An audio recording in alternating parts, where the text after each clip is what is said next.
ఇట్లా ఇట్లాంటివన్నీ నీకు వీడియోలు చూస్తారు, వీడియోలో చూపిస్తున్నాడు శేఖర్ భాష. రాజధాని గలీజ్ గలీజ్ మాటలను వాళ్ళ నాన్న తిడుతున్నావు, వాళ్ళ అమ్మని తిడుతున్నావు. ఇట్లాంటివన్నీ నమ్ము. ఇప్పుడు మీడియా వాళ్ళు మీరైనా నమ్మండి. ఎందుకంటే లైవ్ డిటెక్టివ్ లో నువ్వు శేఖర్ భాష మీద చెప్పేసి రాసింది.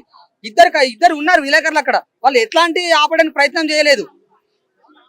ఇట్లాంటి వాటిని ఎంకరేజ్ చేయదండి. ఇంట్లో ఒక మహిళ అన్నంత మాత్రాన ఇట్లాంటి చెప్పులు ఇసిరేసుడు ఎంతవరకు సమంజసం చెప్పండి. ఆమెకు న్యాయం జరిగింది, ఎట్లాంటి అన్యాయం జరిగింది, ఆమెకు అన్యాయం జరిగింది కావచ్చు. అన్యాయం జరిగితే నువ్వు కోర్టును ఆశ్రయించు, నీకు ఎట్లాంటి ప్రూఫ్స్ ఉన్నాయో నీ కోర్టును ఆశ్రయించు, నీకు జస్టిస్ అనేది జరుగుతుంది.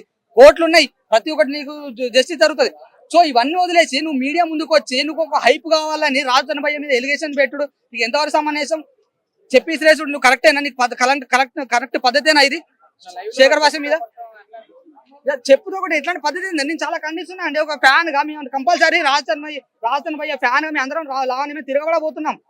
రాజధాని భయ్య వాళ్ళ ఫ్యామిలీ తిరగబడ్డారు. నిన్న కేసు పెట్టిలు ఇక్కడ మన మాదాపూర్ పిహెచ్ లో. మేము ఒక 30 మెంబర్స్, మేము రాజధాని ఫ్యాన్స్ ఒక 30 మెంబర్స్ ఉన్నాం. మేము కూడా అదే మాదాపూర్ పిహెచ్ లో లావణ్యకు మీద కేసు పెట్టబోతున్నాం తిరిగి. ఎందుకంటే ఇట్లాంటి మంచి హీరోకు ఇట్లాంటి ఎలిగేషన్ పెట్టి మంచి కెరీర్ లేకుండా చేద్దామని చూస్తుంది. ఎందుకంటే ఇవన్నీ ఎందుకు? నీకు డబ్బు కావాలి, డబ్బును ఆశించి నీకు మీడియా ముందుకు వచ్చి రాజధాని భయ్య కెరీర్ లేకుండా చేసి, అమ్మా నా వల్ల కాదు నీతోనే నేను పెట్టుకోలేను, నీకు ఎంత కావాలి ఒక ఫిగర్ చెప్పు, అట్లాంటి ఫాల్స్ ఎలిగేషన్స్ అన్ని పెట్టకు, నీకు ఎట్లాంటి డబ్బు రాదు, నువ్వు ఒక బ్రూటల్వి, నీకు ఒక డ్రగ్ ఇస్తూ నీకు 43 డేస్ నువ్వు జైల్లో అనుభవించి వచ్చిందానివి నీ మీడియాలో ఇవి ఏం నమ్మరు నిన్ను.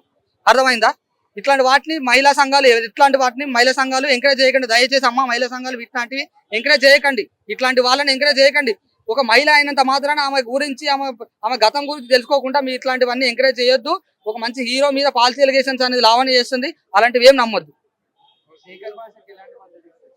శేఖర్ భాష కరెక్ట్ అండి, ఒక మగవాళ్ళ తరపున కంపల్సరీ పోరాడుతున్నాడు అని చెప్పొచ్చు. అట్లాంటి ఆయన కాడ ప్రతి ఒక్క ఎవిడెన్స్ ఉంది. మన మస్తాన్ సాయి అనే ఆయనతోని లిప్ లాగులు ఆయన తోడ మీద కూర్చోబెట్టుకొని నీకు రాజధాని భయ్యతో మ్యారేజ్ అయిందని చెప్తున్నావు. ఎప్పుడు 2014లో నువ్వు మ్యారేజ్ అయితే నువ్వు శేఖర్ మస్తాన్ సాయితో తోడ మీద కూర్చొని నీకు ఫ్రెండ్ అయినంత మాత్రం తోడ మీద కూర్చుంటావా? నువ్వు ఒక మహిళ, నువ్వు ఒక తెలుగు రాష్ట్రంలో జీవించే మహిళ, నువ్వు ఎంత పద్ధతిగా ఉండాలి? ఒక హీరో పక్కన వండుకుంటా ఇట్లాంటివన్నీ సహించి నీకు రాజధాని భయ్య నీకు సపోర్ట్ చేయాలి, నీకు రాజధాని భయ్య కావాలి. నువ్వు ఎట్లాంటి పని చేసినా, ఎట్లాంటి బ్రోకరేజ్ చేసినా కూడా నీకు పెళ్లి చేసుకోవాలి. నేను మగవాళ్ళు ఇలాంటి యాక్సెప్ట్ చేస్తారా? ఎంత ఒక లవర్ వాళ్ళు రిలేషన్ లో ఉన్నారు, మ్యారేజ్ చేసుకున్నారని ముందే మాట్లాడుకున్నారు. నువ్వేనా చిన్నపిల్లవా? ఇవన్నీ తెలిసి నువ్వు రిలేషన్ లోకి వచ్చినావు కదా.